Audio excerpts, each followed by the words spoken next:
Replacing the printhead on a ZT231 printer. Turn off the printer and disconnect the power cord and data cables. Remember to remove any media and ribbon. Connect yourself to an anti-static device. Place the printer on a grounded anti-static mat. Open the media door.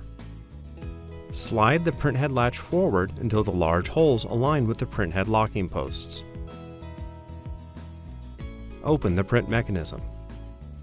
Pull the printhead from the print mechanism. Disconnect the power and data cable. Remove the printhead. Connect the new printhead to the power and data cable. Slide the printhead cable back into the printhead cable cover. Install the printhead into the print mechanism. Lower the print mechanism onto the printhead. Lower the toggle. To lock the printhead into place, press down on the print mechanism and slide the printhead latch toward the back of the printer.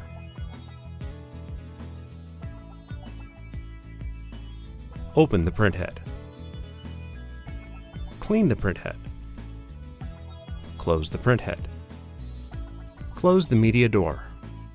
Reconnect AC power and all data cables. Turn on the printer.